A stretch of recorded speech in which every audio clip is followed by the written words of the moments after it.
Hoje vamos conversar com a escritora Clarissa Menicucci. Tudo bem, Clarissa? Já tá aqui com a gente. Tudo bem, gente? Que prazer estar aqui com vocês. Estou muito feliz de estar aqui. A gente está muito feliz de receber você aqui. A Clarissa está lançando o livro, né? Meu Primo Gigante. E vai falar aqui com a gente um pouco sobre esse lançamento. Eu já queria, né, te dar as boas-vindas e abrir, que estava lendo aqui, que esse livro parte, né, como cenário, a Serra do Espinhaço. Eu tenho uma paixão pela Serra do Espinhaço, eu acho realmente um patrimônio, uma coisa linda. E eu queria saber como é que a Serra foi te inspirando, por que você decidiu partir dela, como que é essa história?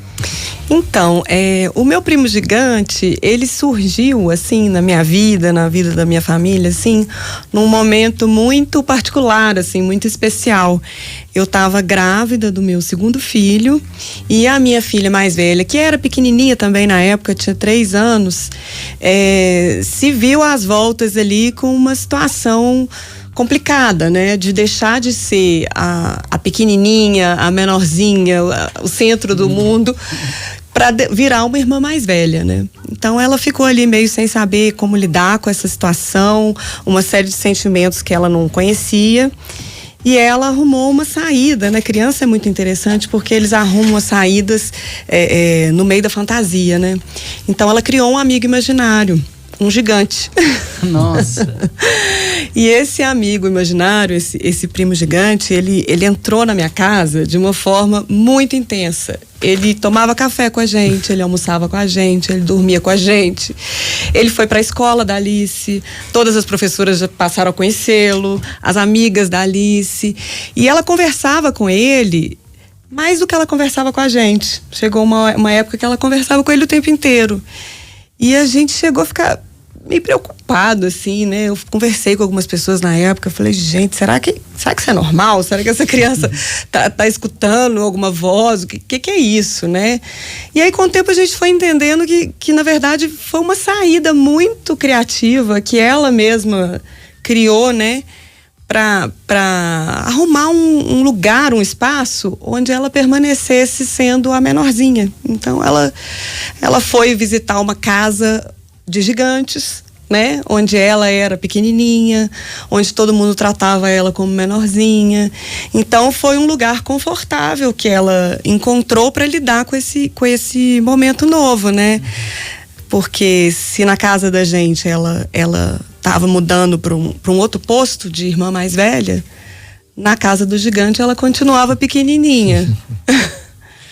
E por que o espinhaço, Clarissa? O espinhaço, a gente lá em casa tem uma relação forte com o espinhaço, assim.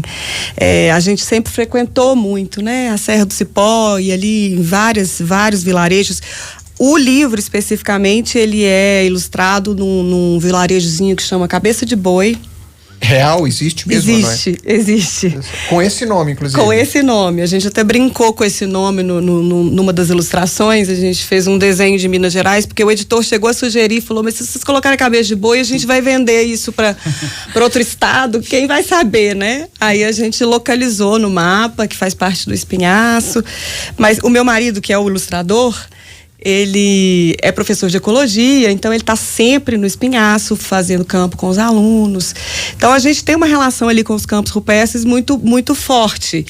E uma das últimas viagens que a gente fez antes do Otto nascer foi para Cabeça de Boi. E a Alice estava assim, no ápice da relação dela com o gigante.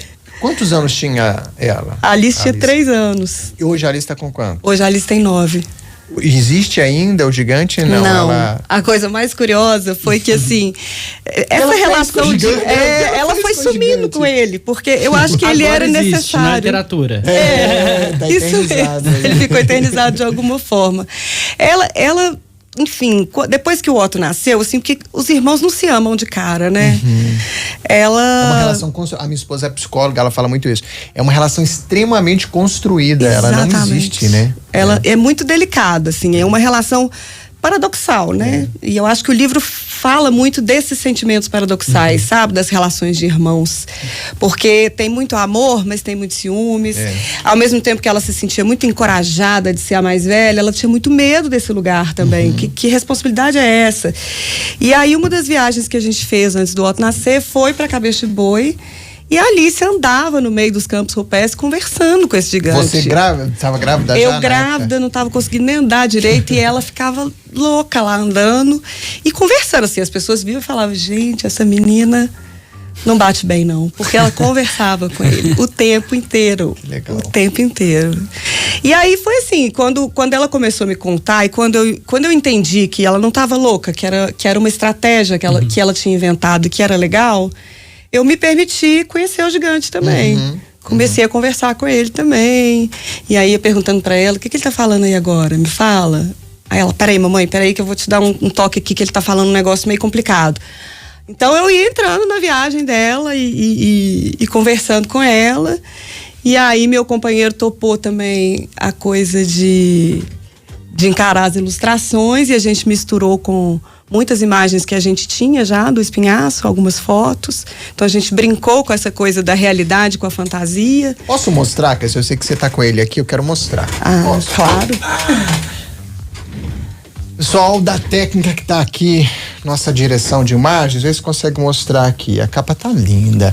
É o Ulloa, como é o primeiro nome dele? É o Newton Ulloa. Que é, por acaso, né? Se vocês conseguem pegar aqui, pessoal, que é, por acaso, o marido da Clarice, não é isso? Isso. Deixa eu te fazer uma pergunta. Queria que você contasse como é que você iniciou na literatura, como é que foi essa história, desde quando você escreve. Ah, sim, a gente tá com a imagens, quem tá acompanhando a gente no tempo.com.br, lá no nosso portal. Deixa eu só pegar aqui alguma coisa de dentro. Olha os traços, gente, estão muito bonitos aqui os traços. Parabéns pra ele, viu? Muito bom. A gente optou assim por muito brincar curioso. muito com as escalas, né? Vou só fazer uma audiodescrição rápida, né? Na imagem que aparecia era um sofá desenhado e ali era uma foto. Era uma foto de um elefante. De um elefante. Um elefante num sofá. Eu quero pegar uma imagem que tivesse alguma fotografia, alguma imagem do espinhaço. Aqui, por exemplo, é uma imagem do espinhaço. Faz a audiodescrição aí, Alex. E é o espinhaço, né? E ali dentro da água, dentro de uma caneca, tá desenhado, né? A caneca e uma menina, né? Uma menina loura dentro de uma caneca surfando ali, né? Passeando no rio. A caneca do gigante. A caneca do gigante. Porque o tamanho do gigante era tão exagerado. Um dia eu falei, Alice, mas como é que é esse gigante? Assim, ele consegue entrar aqui em casa? Ela falou, não, mamãe, ele é do tamanho do prédio. Eu falei, gente, a gente morava no 11º andar. Eu falei, nossa, o que essa menina tá vendo? Que legal. Ele era muito grande, assim. Bom, gente, toda literatura, eu escrevo desde sempre, né? Sempre escrevi, eu sempre era aquela criança que tinha diário, que escrevia poesia, já inventei escrever música, escrevia conto, e fiz jornalismo, né? Sou companheira aí de vocês. Nossa colega. Fiz jornalismo, trabalho com produção de conteúdo até hoje, mas é uma escrita diferente, né? Essa escrita mais livre da literatura, que eu sempre guardei ela num lugar mais escondidinho. E em 2020, que teve esse ápice da pandemia e a gente ficou muito fechado em casa, e aí eu comecei a escrever mais, e aí eu falei, não, eu vou encarar, colocar isso pra fora. Chega de guardar na gaveta, né? Vou colocar pra fora e seja o que Deus quiser. E aí, na época, eu fiz um curso com o Thiago Novaes, que é um escritor paulista, atual, ganhou até alguns prêmios já, um cara muito legal. Eu participei de um curso com ele, de escrita criativa, e a partir desse curso a gente produziu uma antologia, que é essa aqui. Ah, quero mostrar também. Essa é uma antologia. Pode me dar outra aí também, que eu já quero mostrar também. Já quero mostrar, falei Essa é uma antologia de contos que o Thiago organizou, então são vários autores, eu participo aí com um conto bem de realismo fantástico, que é um pouco a minha praia, que chama Coração de Galinha. E depois eu comecei a escrever um livro meu mesmo, que foi o Contos de Fuga, que é um livro de contos também. Muitos contos vão nessa seara aí do realismo fantástico. Talvez eu tenha um pouco da Alice, ou Alice de mim, de usar a fantasia para digerir alguns sentimentos, porque... Aliás, eu acho que a gente devia aprender mais com as crianças a usar mais a fantasia, porque a vida é muito puxada, né? Então já vou aproveitar, já vou fazer uma das últimas perguntas que eu faria, mas eu quero fazer. O quanto a Alice participou dessa obra, né, do Meu Primo Gigante, por exemplo, porque tem muito dela ali. E o quanto ela acabou influenciando também a sua carreira como escritora, né, o seu escrever. Nossa, demais, assim, demais. Ela, no Gigante, assim, ela criou o personagem, né? E ela era muito exigente. A gente tentou vários desenhos do personagem. E ela falava, ele não é assim. Ela aprovou, então, o desenho dele? Adorei. A última frase do livro, que termina assim, mas isso é uma outra história, é dela. Então tem várias coisas do livro que são delas. Eu considero que eu fui meio que assim, a organizadora de palavras.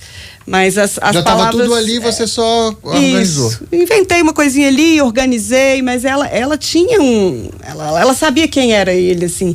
Mas ela estava numa fase ainda sem ser alfabetizada, né? E ela foi alfabetizada muito nesse processo de construir história. Foi a partir do Gigante que ela começou a escrever um pouquinho, né? Que ela não escrevia. E ela me influencia o tempo inteiro, porque é uma leitora ferrenha, crítica e uma super desenhista. E aí, falando sobre formação de leitores, né? Você tem uma leitora em formação em casa. O Brasil é um país ainda carente de leitores, né? Eu queria te ouvir, porque ao mesmo tempo que, claro, é um lamento, mas é também uma oportunidade de se formar mais pessoas para a literatura. Como que você encara, como que você vê esse cenário? Olha, eu acho que as crianças são um mundo de possibilidades. E às vezes a gente acha que eles não vão gostar e eles gostam. E a gente tem que incentivar, e eu acho que existem várias formas de leitura. O Nelly estava falando ali que a sua filhinha é mais novinha, ela ainda vê o livro como um objeto que pega e rasga. Deixa pegar, deixa rasgar. Interagir, é importante, é isso. Tem muitos livros legais agora, de uns autores mais modernos, que estão fazendo livros sem texto, né?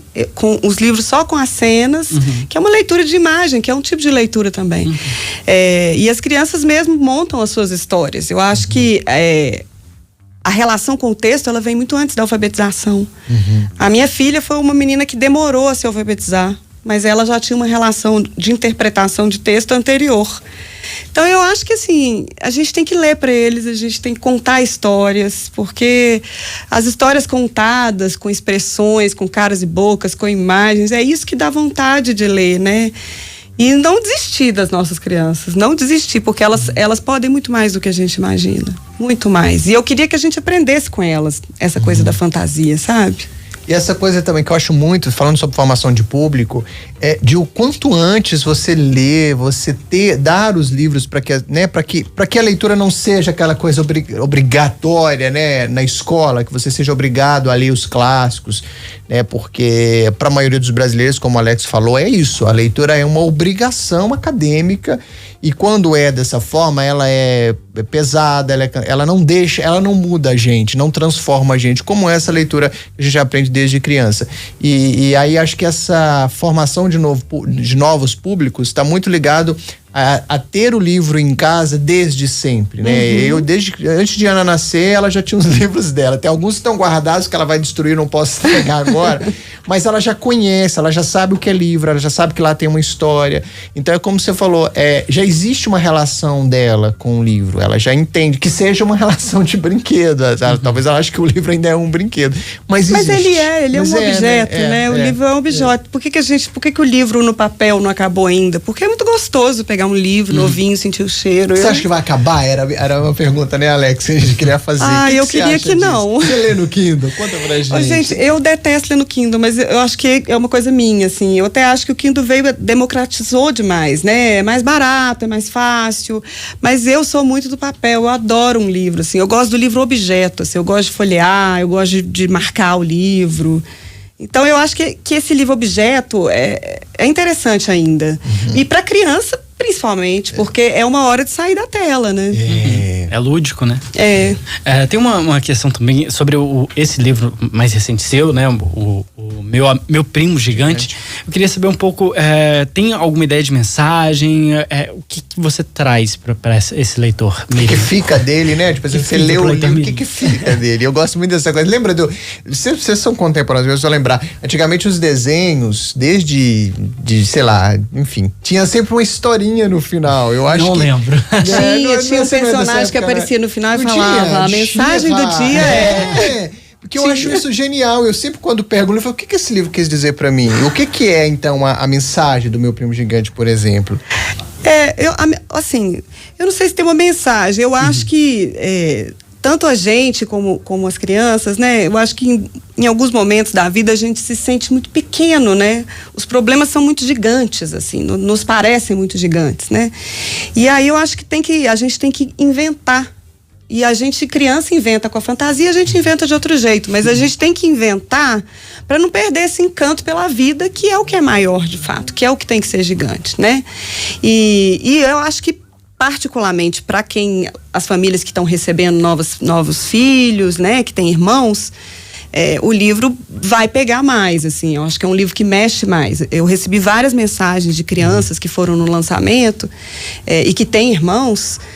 falando, agora eu acho que eu quero ser o gigante. Uma irmã mais velha que odiava ser a mais velha e que agora tá achando que ela pode ser o gigante e pode ser massa.